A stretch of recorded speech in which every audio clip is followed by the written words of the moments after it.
hanya 3 saja buah-buahan yang terselamat daripada kebakaran itu. 3 saja. Yang 3 saja, dan cuba bagi alasannya apakah 3 jenis buah-buahan yang terselamat itu. Okey, soalan yang kedua ialah pendek saja. Apakah ini maksudkan dengan nisbah 80-20? Hari ni rabu dah ni.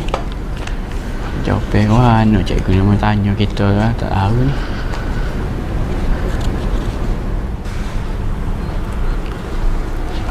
Assalamualaikum, Wan. Apa khabar? Waalaikumsalam, cikgu. Apa khabar? Alhamdulillah sihat. Nampak duduk rehat-rehat ni apa halnya? Ada masalah ke?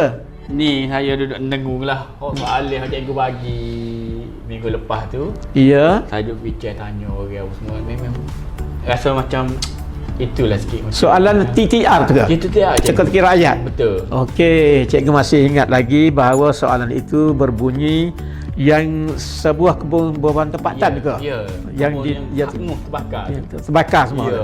Kecuali 3 buah-buahan yang tak terlibat dengan kebakaran. 3 ya. 3. Okey, Masih ingat lagi ke? Itu kan soalan luar ya, ya? betul. Okey, nak tahu jawapan lah. Nak tahu. Okey. InsyaAllah jawapan yang pertama ialah pisang emas. Pisang. Apa jadi pisang emas? Sebab pisang emas semasa kebakaran itu berlaku, dia dibawa belayar. Pisang emas dibawa belayar, masak sebiji di atas peti. Hutang emas boleh dibayar, hutang budi dibawa mati. Itu pusaka orang zaman dulu kita. Jadi makna dia tu sangat dalam, tapi tak sempat dalam keadaan ini saya nak terangkan lagi teruskan. Okey, yang kedua, buah cempedak. Buah cempedak? Ha. Tak kena terbakar ni? Ya. Buah cempedak apa kena dengan? Okey, sebab buah cempedak ditakdirkan dia berada di luar pagar. Luar pagar? Ha. Buah cempedak di luar pagar, yang terbakar dalam pagar. Buah cempedak di luar pagar, ambil galah tolong jolokkan. Saya budak baru belajar, kalau salah tolong tunjukkan. Tapi kalau kira pantun tu memang sinonim dengan kita. Ya, betul. Tapi maknanya dengan soalan ni dia berkait rapat. Ada berkait rapat. Sambil itu ada unsur humorous sikit lah. Dan ada pengajar, ada ibrah dia. Okey. Dan pula kita nak pupuk supaya anak-anak kita supaya dia kreatif untuk mencipta soalan-soalan. Jadi budak tu cerdik jadinya, insya-Allah. Jadi jawapan yang ketiga ialah soalan ketiga ada buah ketiga lah. Yang tiga yang tak hangus. Ya. Surung papan, tarik papan. Buah keranji di dalam perahu. Suruh makan, saya makan. Suruh mengaji, saya tidak tahu. Ini perangai yang tidak baik. Makan tu makanlah, tapi mengaji malah tak tahu. Maknanya buah yang ketiga ialah buah keranji. Buah keranji. Sebabnya dia di dalam perahu. Dalam perahu. Jadi itulah ketiga buah yang tidak terlibat dengan kebakaran ataupun tidak hanguslah dia. Itulah insya-Allah. Jadi semoga soalan ini dan jawapannya memberi ibrah pada anak-anak kita supaya dia lebih bijak dalam menciptakan soalan-soalan, dia boleh jadi kreatif insya-Allah. Pemikiran bercapah insya-Allah. Terima kasih. Saya fahamlah. Soalan itu berkaitan pada 3 jenis buah. Jadi saya pun duk mikir kot, duk tanya orang, duk belek-belek maknanya itu jawapan dia. Ya, itu jawapan dia. Jadi cikgu lepas ni cikgu nak mengajar dah. Okey. Terima kasih cikgu. Saya Okey. Nanti insya-Allah kita jumpa lagi. Okey, terima kasih. Assalamualaikum, jumpa lagi. Okey, bye. Bye.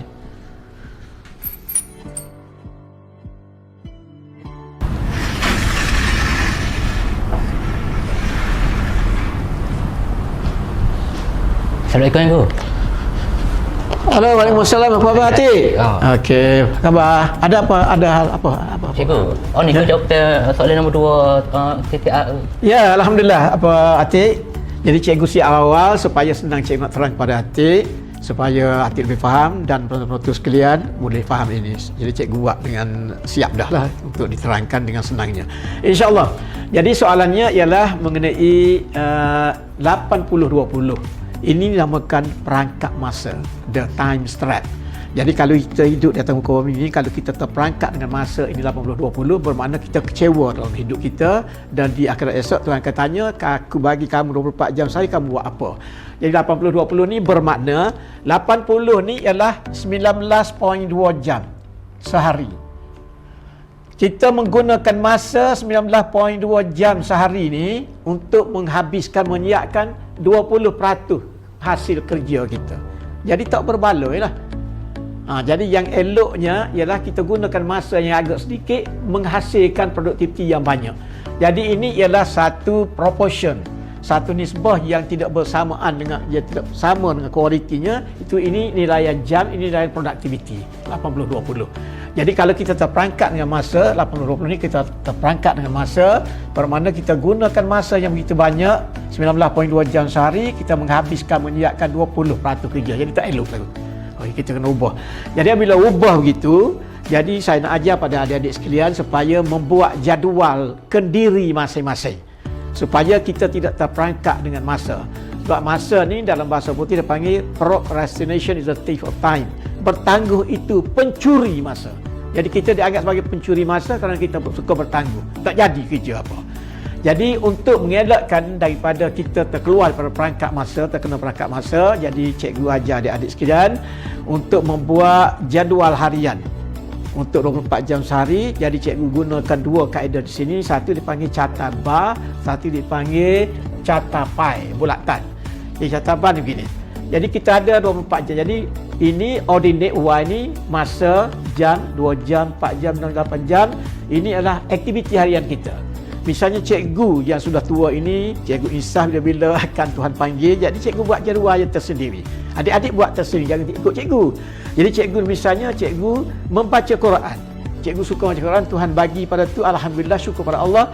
Cikgu ambil masa 2 jam sehari baca Quran. Lepas tu BL ni apa dia? Bacaan lain. Jadi cikgu suka membaca, cikgu ambil masa 2 jam sehari.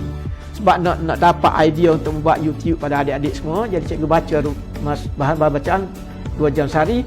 Dan cikgu solat 4 jam sehari.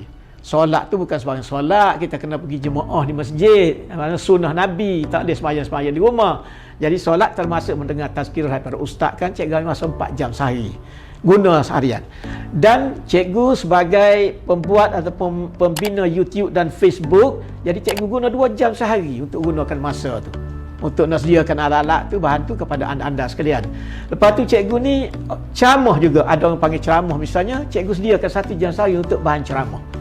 Dan cikgu sudah tentu dah orang tua ni perlu pada rehat dan tidur. Kalau kita tidak rehat, tidur tak cukup, maka tak boleh buat kerja. Jadi cikgu peruntukkan 8 jam sehari untuk rehat dan tidur. Dan lain-lain ni ikutlah. Kita nak bawa anak-anak isteri ke, awak nak bawa ibu apa ke, pergi ke piknik mana-mana, sekali-sekala misalnya, gunakan 5 jam sehari, termasuklah apa-apa tengok TV ke misalnya, sikit banyak. Okey. Jadi inilah jadual harian cikgu selama 24 jam, iaitu 360 jam. Ataupun kalau adik tengok kepada jadual ini, adik kata-kata hikmatnya ialah buat sekarang. Do it now. Jadi janganlah tengok jadual ni tidur pula misalnya. Jadi buat sekarang, mencabar apa yang kita buat ni. Okey. Sekarang cikgu siapkan satu lagi, iaitu selain daripada ini carta bar, iaitu dipanggil carta pi, iaitu bulatan. Jadi dalam sehari semalam dia ada 24 jam dan 360 darjah. Makna 24 jam ni adalah setara dengan 360 darjah, bermakna 1 jam dia mengambil masa 15 darjah. Jadi adik bina yang ini. Misalnya 8 jam yang cikgu guna sebagai rehat dan tidur tadi, 8 jam bersama dengan 120 darjah, jadi kita buatlah situ. Lepas tu 5 jam ni untuk lain-lain. Lepas tu ceramah 5 jam, ceramah 1 jam 15 darjah. Lepas tu YouTube atau Facebook 2 jam 30 darjah, dan seterusnya solat 4 jam 60 darjah, dan seterusnya sampai itu. Jadi pie chart. Jadi serupa saja ni.